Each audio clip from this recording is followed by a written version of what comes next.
Hello बच्चों, नमस्कार सभी को। स्वागत है आप सभी का साइंस एंड फन पर, जहां टीचर्स आपको दिल और दिमाग दोनों से पढ़ाते हैं। तो आपको शायद पता ही होगा कि पॉलिनोमियल्स के 3 लेक्चर्स ऑलरेडी पढ़ा चुका हूं क्लास 9th। 3 लेक्चर के अंदर अभी तक हमने सारे के सारे कॉन्सेप्ट पढ़ लिए। लास्ट लेक्चर के अंदर हमने फैक्टराइजेशन शुरू किया था। मैंने आपको ब्रीफली एक्सप्लेन किया था कि जो फैक्टराइजेशन ऑफ पॉलिनोमियल होता है वो 2 प्रकार से किया जाता है। पहला जो प्रकार होता है वो यूजिंग आइडेंटिटीज किया जाता है, दूसरा फैक्टर बनाकर, यानी splitting the middle term, long division, common ले लेना, ये सब चीज़ें। तो आज हम दूसरे फैक्टर के ऊपर बात कर रहे हैं। बच्चों को सबसे ज़्यादा दिक्कत स्प्लिटिंग द मिडल टर्म और लॉन्ग डिवीजन मेथड में ही होती है। तो आज की पूरी क्लास इसी के ऊपर हम डिवोट करते हैं। कि लेक्चर 4 के अंदर हम करने वाले हैं 2 चीज़ें। पहली, splitting the middle term in a brief manner, 8-10 question कराऊंगा, और लॉन्ग डिवीजन मेथड डिवाइड करना भी सिखाऊंगा, और क्यूबिक पॉलिनोमियल को यूजिंग लॉन्ग डिवीजन कैसे क्रैक किया जाएगा, सब कुछ आज बता दूंगा। ठीक है जी। तो वीडियो को आपको एंड तक देखना है, और जो जो मैं आपको हिदायत देता रहूँगा कि भैया ये आपको इस प्रकार के क्वेश्चन आपको कहाँ से मिलेंगे, कैसे मिलेंगे और कितने करने चाहिए, वो सब आप फॉलो करो। आपके दोनों टॉपिक आज ही कंफर्म्ड हो जाएंगे, पक्के हो जाएंगे। चलिए शुरू करते हैं। पहला टॉपिक जो बच्चों को मुश्किल लगता है वो है बेटा स्प्लिटिंग द मिडल टर्म। ठीक है जी। देखो, स्प्लिटिंग द मिडल टर्म कब लगानी चाहिए? सबसे पहली बात, ये स्प्लिटिंग द मिडल टर्म लगती है क्वाड्रेटिक पॉलिनोमियल पर। ये कहाँ लगेगी बेटा? क्वाड्रेटिक पॉलिनोमियल पर।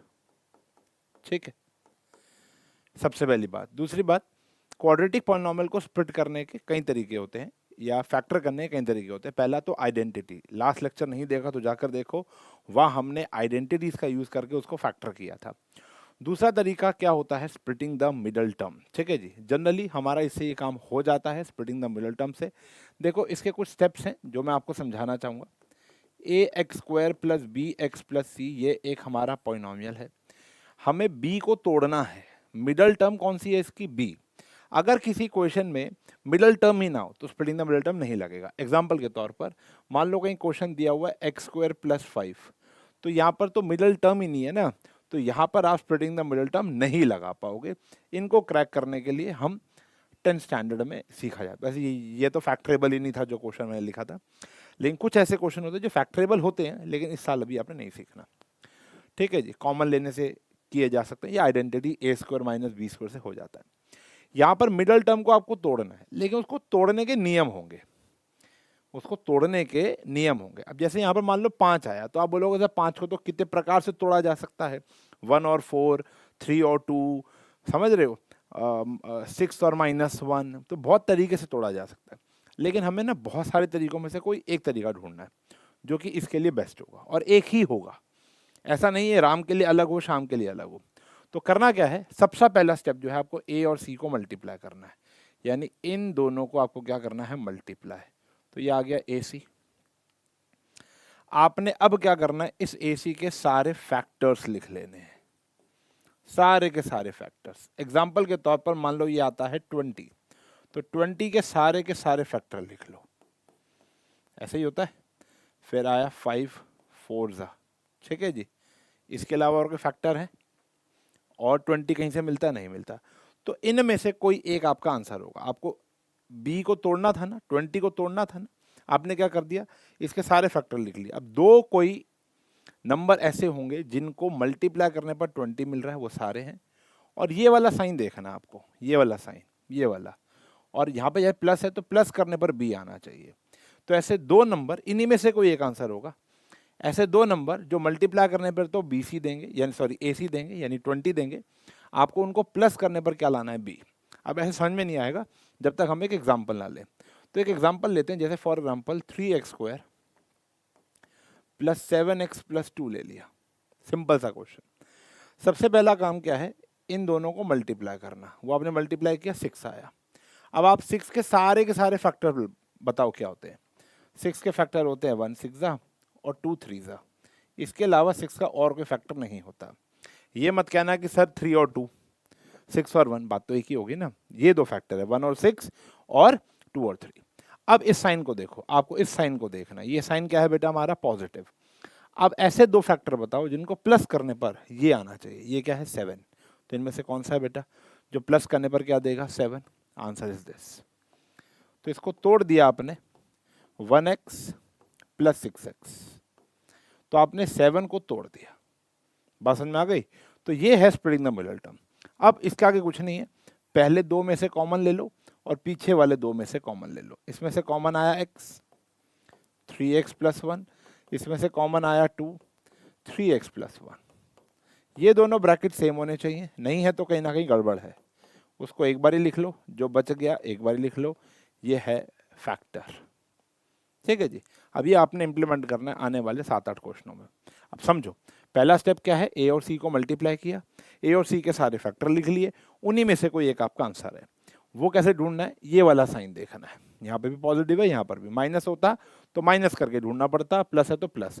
ऐसे दो फैक्टर जिनको प्लस करने पर क्या मिलना चाहिए, 7, तो प्लस करके 7 कौन सा है, 6 और 1। समझ में आ गई बात? चले देखो, क्वेश्चन के बिना तो काम होगा ही नहीं ना बाबू लोग। अब जैसे एक्स स्क्वायर के साथ कुछ नहीं, देखो चारों क्वेश्चन ऐसे जिसमें एक्स स्क्वायर के साथ कुछ नहीं है, तो यानी एक्स के साथ एक्स स्क्वायर कुछ नहीं तो 1 होगा। तो 1 × 9, तो आंसर क्या आ गया, 9।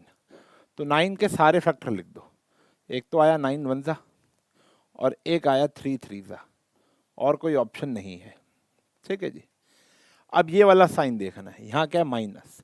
ऐसे दो फैक्टर जिसको माइनस करने पर क्या आना चाहिए, 8 आना चाहिए। माइनस करने पर क्या आना चाहिए, 8। तो फैक्टर कौन सा बना बेटा, ये वाला बना, 9 और 1। 9 और 1 को माइनस करोगे तो 8 आएगा। अब यहाँ पर थोड़ी सी बुद्धि और लगानी, थोड़ी सी, कि यहाँ पर हमको -8 चाहिए, +8 नहीं चाहिए। देखो अगर +8 चाहिए होता तो 9 - 1, -8 चाहिए तो 1 - 9। इतनी कॉमन सेंस तो सबके पास है। तो यहाँ पर क्या किया हमने, x² + 1x - 9x - 9। छोटे में से बड़ा जाएगा तभी माइनस में आएगा। इतना ही सिंपल काम है यार, इसको बस प्रैक्टिस कर लो जितनी कर सकते हो। यहाँ पर इसमें से कॉमन आया x, x + 1। यहाँ पर इसमें से कॉमन आया 9, x + 1। एक फैक्टर आया x + 1, एक फैक्टर आया x - 9। ये आया, मुश्किल आसान है। चलो यहाँ पर क्या है, 1 और यहाँ है 40, तो आंसर आया 40। 40 के सारे फैक्टर लिख लो। मुझे लगता है मेहनत लगेगी, लेकिन भैया करना तो पड़ेगा। 40 × 1 = 40 होता है, फिर 20 × 2 = 3 के टेबल में नहीं आता, 4 के टेबल में आएगा 10 पर, 5 के टेबल में आएगा 8 पर। ठीक है जी। 6 के टेबल में नहीं आता, 7, 8 के टेबल में आ चुका है। बस ये 4 फैक्टर बनेंगे। ठीक है जी। तो ये 4 फैक्टर आ गए। अब माइनस करने पर आपको क्या चाहिए, 3 चाहिए।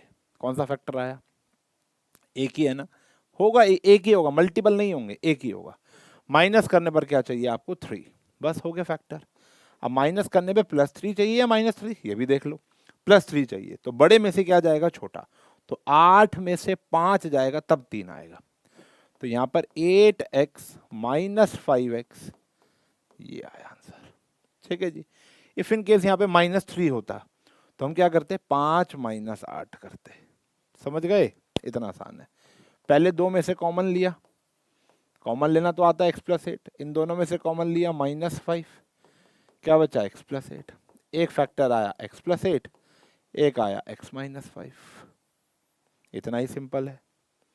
और देखो यहाँ पर देखेंगे, 1 है, 1 × 60, क्या है बेटा, 60।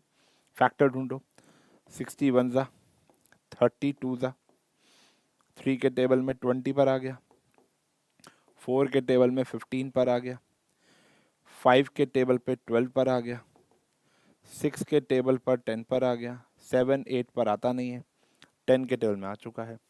ठीक है जी। अब क्या करना है, देखो माइनस करने पर 11 चाहिए। इनमें से कौन सा ऐसा फैक्टर है जो माइनस करने पर 11 दे रहा है, चेक करो। ये वाला है बेटा, माइनस करने पर क्या आ जाएगा, 11। और हमें 11 नहीं चाहिए, हमें -11 चाहिए। तो यानी 4 में से 15 जाएगा तो -11 आएगा।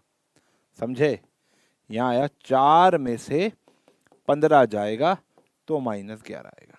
कॉमन निकालेंगे x, x + 4, यहाँ से कॉमन आया 15, x + 4, तो एक आया x + 4 और एक आ गया x - 15। इससे आसान तरीके से कोई सिखा नहीं सकता आपको, ये दावा है मेरा, इससे आसान तरीका नहीं है। ये आया 30। अब 30 के फैक्टर ढूंढो भैया। 30 के फैक्टर है 30 × 1 = 30, 15 × 2 = 30 और 10 × 3 = 30। ठीक है जी। अब समझो, यहाँ कन्फ्यूजन क्रिएट होने वाली है, जान के क्वेश्चन लाया हूँ। अब कन्फ्यूजन क्या है कि जब बच्चा देखेगा सर 15 में से 2 जाएगा तो भी 13 आता है, और 10 + 3 भी क्या है, 13 है। तो कई बच्चे 15 और 2 फैक्टर मानेंगे, कई बच्चे 10 और 3 मानेंगे। आप बताओ सही कौन सा है? 3 तक गिनूंगा, कमेंट में बता दो। 1 2 3। देखो हमें ना ऐसे नहीं देखना, हमें इस साइन को देखना है। मैंने बताया था ना यहाँ माइनस है, तो माइनस करने पर 13 आना चाहिए। ये तो प्लस करने पर 13 आ रहा है, तो आंसर क्या है भैया? 15 × 2। बात समझ में आ गई? और बड़ा वाला आगे आएगा, छोटा वाला पीछे जाएगा, आंसर आ गया। x कॉमन लिया, x + 15, -2 कॉमन लिया, x + 15। ये साइन देखना है। मल्टीपल आंसर्स दिख रहे होंगे, लेकिन एक्चुअल में मल्टीपल होते नहीं है, एक ही होगा उनमें से। 2 या 3 कभी भी आंसर नहीं आएंगे। ऐसा नहीं है राम श्याम मोहन का अलग अलग फैक्टर्स बन रहे हैं, नहीं, पॉसिबल नहीं। अगर उनमें से कोई एक तो सही है, बाकी सब गलत है। ठीक है जी, बात समझ में आ गई? क्लियर है? और देखते हैं। अब ऐसे कुछ क्वेश्चन लाए जिसमें यहाँ पर भी कोई नंबर है। ठीक है जी, बस यही वैरायटी, और तो कुछ है नहीं। कभी कभी नंबर बड़े हो जाएंगे तो आपको फैक्टर ढूंढने हैं बस उसके। 12 × 1 क्या होता है बेटा? 12 के फैक्टर 2 × 6 3 × 4, और तो कोई फैक्टर नहीं होता। प्लस करने पर आना चाहिए 7, ढूंढो। प्लस करने पर आना चाहिए 7, 3 × 4। अब यहाँ प्लस करने पर है और माइनस ही है, तो बात तो एक ही हो गई ना। तो -3x -4x टूट गया। ठीक है जी, प्लस हो तो प्लस ही रहा है, माइनस माइनस होते तो प्लस ही है। इनमें से कॉमन लो क्या आया भैया? 3x, 4x -1, -1 कॉमन लोगे, 4x -1। एक फैक्टर ये आ गया और एक फैक्टर ये आ गया। बात समझ में आ गई? सिंपल है जी। देखो इसको देखो, मल्टीप्लाई करने पर क्या आना चाहिए? 6। क्या आया भैया फैक्टर? 6 × 1 और 3 × 2। ठीक है जी। अब प्लस करने पर क्या आना चाहिए? 7। प्लस करने पर ये आ गया 7। अभी अभी किया था ऐसा क्वेश्चन, ये आया हमारा 6x + 1x + 3।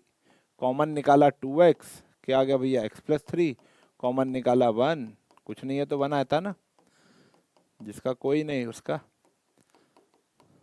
रब, यानी सबका मालिक एक। अब यहाँ करेंगे 36। अच्छा बताओ इन दोनों में से, खैर तुम कैसे बताओगे, रिकॉर्डेड है, मुझे लगा लाइव चल रही है। ये आया 36, ये आया 36। ठीक है जी। अब फैक्टर ढूंढो 36 के। सबसे पहले 36 × 1, फिर आया 18 × 2, फिर आया 12 × 3, फिर आया 9 × 4, 5 6 के टेबल में आ गया 6 × 6, बाकी ख़त्म हो गया। माइनस करने पर 5 आना चाहिए, माइनस करने पे 5 आना चाहिए, ये रहा फैक्टर भैया। प्लस 5 आना चाहिए, तो बड़े वाला आगे, 9 में से 4। अब बताओ, इससे कोई आसान क्वेश्चन ही नहीं है और तरीका भी नहीं है। 3x कॉमन लिया, 2x + 3 आया, -2 कॉमन लिया, 2x + 3 आया, तो एक फैक्टर आ गया 2x + 3 और एक आ गया 3x - 2। 8-9 क्वेश्चन करा दिए, ये वाला होमवर्क दे दिया जाए आपको। Very simple. ठीक है जी, इसके फैक्टर कमेंट सेक्शन में ज़रूर बताना। ये है बेटा हमारा स्प्लिटिंग द मिडिल टर्म। इसको प्रिपेयर कैसे करना है, मैं आपको एडवाइस करूंगा कि आप डेली 2 क्वेश्चन करो, daily 2 questions, at least minimum 15 दिन, सुबह शाम। ये आपका प्रिस्क्रिप्शन लिख दिया मैंने। ठीक है जी। जिसको स्प्लिटिंग द मिडिल टर्म, देखो भैया स्प्लिटिंग द मिडिल टर्म एक ऐसी चीज़ है, ये आगे जाके प्लस माइनस बन जाएगा। मतलब जो बचपन में आपने SCF LCM सीखा, प्लस माइनस सीखा, आज तक काम आ रहा है ना, ये किसी भी क्वेश्चन में कहीं भी लग रहा होगा, चाहे वो 9th हो, 10th हो, 11th हो, 12th हो, या उसके आगे की पढ़ाई हो। तो इसको पक्का करना ही पड़ेगा, कोई ऑप्शन नहीं है। कई बच्चे सोचते हैं कि यार इस टॉपिक को छोड़ जाऊंगा, 2.4 का एक ही क्वेश्चन तो है। ठीक है, 9th में एक क्वेश्चन छूटेगा, कोई बात नहीं। 10th में क्या करोगे? हर एक चैप्टर में लग रहा है, 11th में हर एक चैप्टर में लग रहा है, 12th में हर एक चैप्टर में लग रहा है, कैसे करोगे भाई? तो इसको स्ट्रॉन्ग करना पड़ेगा, पड़ेगा मतलब पड़ेगा, मैंडेटरी है। तो ये आपको ढंग से फॉलो कर लेना है। 2 क्वेश्चन पर डे, 30 क्वेश्चन में इतना ट्रेंड हो जाओगे। वैरायटी के क्वेश्चन लेना, बड़े नंबर्स, छोटे नंबर्स, अच्छे क्वेश्चन लेना। अंडर रूट अभी अवॉइड कर सकते हो, जब मैं इसके एक्स्ट्रा क्वेश्चंस कराऊंगा तो अंडर रूट वाले भी ले आऊँगा। ठीक है जी। अच्छा, एक और प्रश्न आप लोगों से पूछना है कि क्या इसके धमाकेदार क्वेश्चन लाइव लेकर आया जाए, जैसे मैं पिछले चैप्टर्स में धमाकेदार क्वेश्चन लेकर आया था, आपको याद होगा। एक MCQ टेस्ट मैंने आप लोगों का लिया था chapter number 3 and chapter number 4 का। क्या इसके धमाकेदार क्वेश्चन लाइव लेकर आया जाए? जल्दी से कमेंट में बता दो कि लेकर आया जाए या नहीं लेकर जाए। आपको लिखना है हैशटैग लाइव लाओ, हैशटैग लाइव लाओ, ठीक है जी, हैशटैग लाइव लाओ, ठीक है जी, ये लिख दो। देखते हैं क्या आगे है। चले, चलो अगला टॉपिक आता है डिवीजन। देखो, क्यूबिक पॉलिनोमियल की फैक्टराइजेशन से पहले आपको एक डिवीजन सीखना पड़ेगा। ये डिवीजन हमने 7th स्टैंडर्ड से शुरू कर दी थी, जस्ट ब्रश अप कर रहा हूँ, ठीक है जी। आपको इन दोनों को डिवाइड करना है, और डिवाइड करना मुझे लगता है कि शायद सभी बच्चों को आता है, क्योंकि हमारे ऑफलाइन के अंदर, ऑनलाइन के अंदर जो मैं बैच पढ़ा रहा हूँ वहाँ पे लगभग हर एक बच्चे को आता था, एक आध को छोड़ के। देखो एक आध तो होता ही है, मैं ये नहीं कहूँगा वो खराब बच्चा है, लेकिन उसने शायद बचपन में इतना ध्यान नहीं दिया। लेकिन अब आप दे सकते हो, मैं ब्रशअप कर रहा हूँ, थोड़ी सी प्रैक्टिस आप भी कर लेना। अगर आप भी उनमें से हो जिसका ये वीक है, तो 2-4 क्वेश्चन खुद उठाओ, एनसीईआरटी में डिवाइड कर लो, और क्या करना है। बाकी डिवीजन यहाँ पर भी आने वाले, लॉन्ग लॉन्ग डिवीजन में भी आएगी। तो देखो करना क्या होता है, आपको ये सेम बनाना है। तो x को मैं किससे मल्टीप्लाई करूँ कि 3x की पावर 4 आ जाए? तो आंसर इज 3x³। अब मैंने तो सोच लिया, और बहुत सारे बच्चे भी सोच लेते हैं, कुछ बच्चे जो नहीं सोच पाते, कुछ मत करो। क्या चाहिए आपको? 3x की पावर 4 चाहिए, और किस से चाहिए? x से चाहिए, तो x से डिवाइड कर दो, तो क्या बचा बेटा? 3x³। बस आपको उससे मल्टीप्लाई करना पड़ेगा। ये इससे आसान तरीका नहीं है कोई मेरे पास। यहाँ पर आ गया 3x की पावर 4। अब -1 को इससे करोगे तो -3x³ आ गया। लाइक टर्म के नीचे लाइक टर्म लिखनी है, फिर इनके साइन चेंज हो जाएंगे क्योंकि आप इसे सब्ट्रैक्ट कर रहे हो, और ये कटेगा ही कटेगा। हमने जान के इसको ऐसा बनाया कि ये कैंसिल हो जाए। क्या बचा? -4 + 3, तो -1x³ + 3x + -1, ठीक है जी, ये आ गया। Got it? अब x को मैं किससे मल्टीप्लाई करूं कि -x³ आ जाए? तो आंसर इज -x²। नहीं समझ में आया? चाहिए आपको -x³, किससे चाहिए? x से, कट जाएगा, -x² आ जाएगा। अब ध्यान समझना, x को -x² से किया तो -x³ तो आ गया, 1 को करेंगे तो माइनस माइनस प्लस x², और x² जैसी कोई भी टर्म यहाँ पर नहीं है, तो उसको हमने साइड में ले लिया। लाइक टर्म के नीचे लाइक टर्म ही आएगी। यह है पॉजिटिव, यह है नेगेटिव, ये फिर गया। फिर सबसे पहले तो बड़ी पावर वाली आ गई, -x² + 3x - 1। अब x को किससे मल्टीप्लाई करें कि ये आ जाए? फिर वही -x² को x से करेंगे तो -x आ जाएगा। क्या आ गया? -x। तो यहाँ पर आ गया -x, -x², ये आ गया भैया +x। फिर आपको क्या करने हैं? साइन चेंज, हटा, 3 में से 1 गया, कितना आया भैया? 2x - 1। अब x को किससे मल्टीप्लाई करूं कि 2x आ जाए? Answer is 2। ये आया 2x - 2। सॉल्व करो भैया, ये माइनस और ये प्लस, 2 में से 1 गया, रिमाइंडर क्या आया? 1। ये है डिवीजन। ये आपको अच्छे से आनी चाहिए। अगर आपको ये अच्छे से नहीं आती तो एक एडवाइस है, कम से कम डू एट लीस्ट 5 क्वेश्चंस, कम से कम 5 क्वेश्चंस कर लो before moving ahead. Before moving, ओ पूरा ही लिखूंगा क्या? अहेड। लॉन्ग डिवीजन मेथड सीखने से पहले कम से कम 5 क्वेश्चन अच्छे से प्रैक्टिस करके फिर आगे बढ़ना।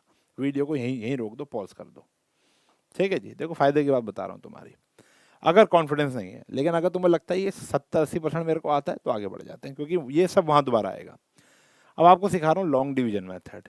लॉन्ग डिवीजन मेथड हेल्प करता है फैक्टराइजेशन ऑफ क्यूबिक पॉलिनोमियल। मैंने लास्ट क्लास में बताया था क्यूबिक पॉलिनोमियल ये 3 स्टेप्स में डिपेंडेंट है। Step number 1 hit and trial. Step number 1 क्या है? Hit and trial. आपको क्या करना है? एक ऐसा नंबर ढूंढना होगा जो उस पॉलिनोमियल को 0 बना दे। अब इसे सुनते रहो, मैं करके दिखाऊंगा। स्टेप नंबर 2, इससे आपको gx मिल जाएगा। स्टेप नंबर 2 क्या कह रहे हैं? डिवाइड कर लो। जी एक्स को पी एक्स से डिवाइड कर लो। फिर step number 3 which is last step, factorise the quotient. जो क्वोशिएंट आएगा वो एक क्वाड्रेटिक होगा, तो उसको स्प्लिटिंग द मिडल टर्म करके आप क्या कर लोगे, फैक्टराइज कर लोगे। ये 3 स्टेप है, यानी डिवीजन भी लगेगा और स्प्लिटिंग द मिडल टर्म। तो यानी आने वाले जितने भी क्वेश्चन है वहाँ लॉन्ग डिवीजन भी, मतलब जो भी आपने किया ये डिवीजन भी कराई जाएगी और स्प्लिटिंग द मिडल टर्म भी होगी। तो नया कुछ नहीं सीखना, नया सिर्फ एक ये hit and trial. Hit and trial का मतलब होता है तुक्का मारना, एक आध वर्ड डालो और पता चल जाएगा कि वो फैक्टर है या नहीं। कैसे, मैं आपको बताता हूँ, क्योंकि मैथ्स बातों से नहीं होती। अब जैसे ये क्वेश्चन है, अब इसको हम ले लेते हैं P x, x cube minus 2x² minus x plus 2। ठीक है जी, अब पुट करेंगे एक एक करके। जैसे x की जगह 1 डाला, अब मुझे नहीं पता 1 इसका आंसर आएगा या नहीं आएगा।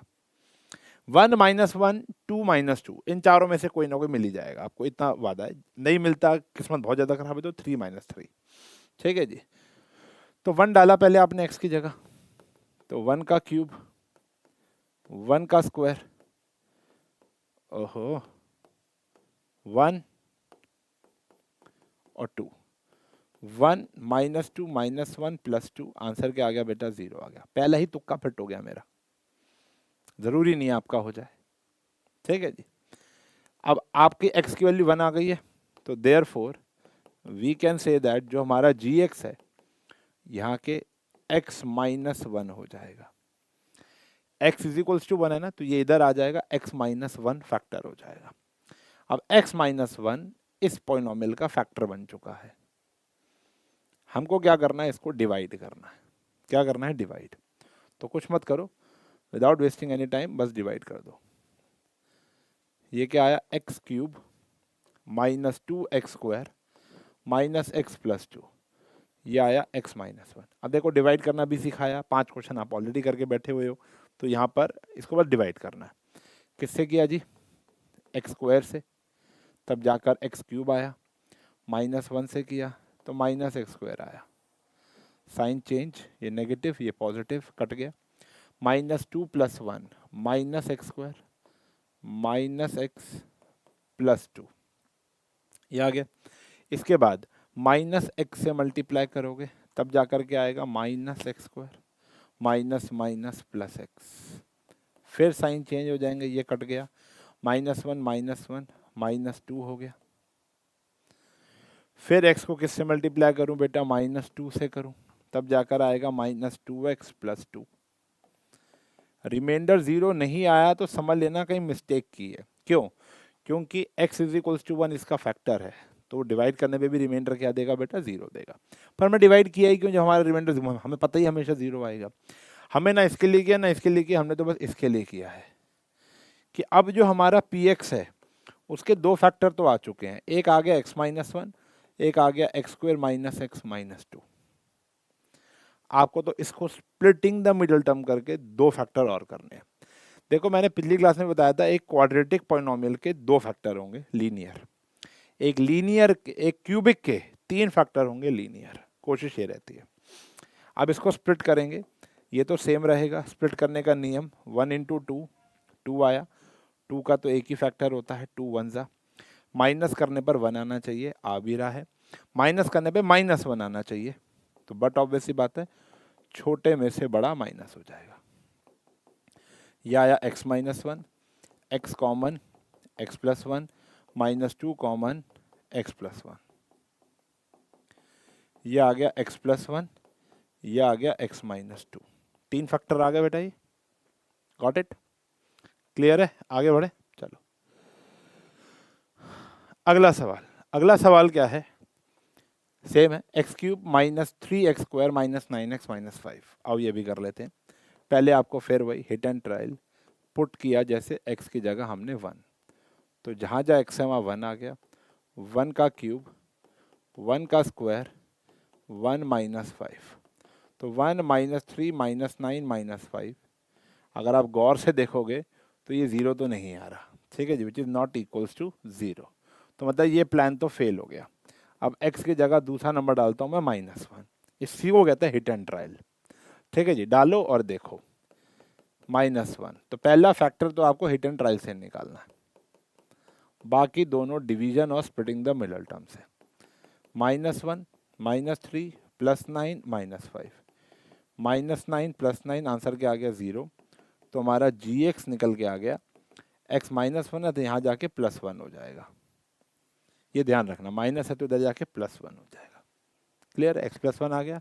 अब क्या करना है बेटा आपको, डिवाइड करो जी। x³ -3x² -9x -5 x +1 से करेंगे तो यहाँ आ गया x² x³ +x² sign change -4x² -9x -5 किससे करेंगे, -4x से, x इंटू -4x -4x², इससे करेंगे, ये भी आया -4x, कितना आया -5x -5। क्लियर है, ये आ गया। इसके बाद यहाँ आ गया जी -5 -5x -5, पॉजिटिव पॉजिटिव, ये भी गया ये भी गया, रिमाइंडर क्या आया 0, वो तो आना ही था। अब हमारा जो px बचा, एक फैक्टर तो x +1 निकाल लिया, अब एक इसके क्या करने हैं आपको, factor, splitting the middle term.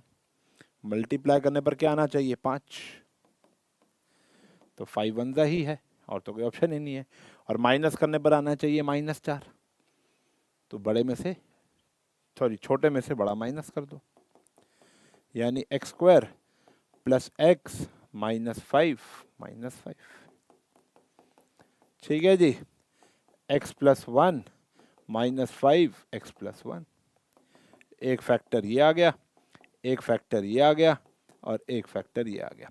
अब आप सोचोगे सर ये दो फैक्टर तो सेम ही है, बिल्कुल, दो फैक्टर सेम भी हो सकते हैं, ये बात ध्यान रखो, दो फैक्टर सेम हो सकते हैं, तीनों फैक्टर भी सेम हो सकते हैं सर, a - b का होल क्यूब, समझ रहे हो, तीनों फैक्टर भी सेम आए थे कल, तो ऐसा नहीं है, ये है तरीका भैया, कर लेंगे।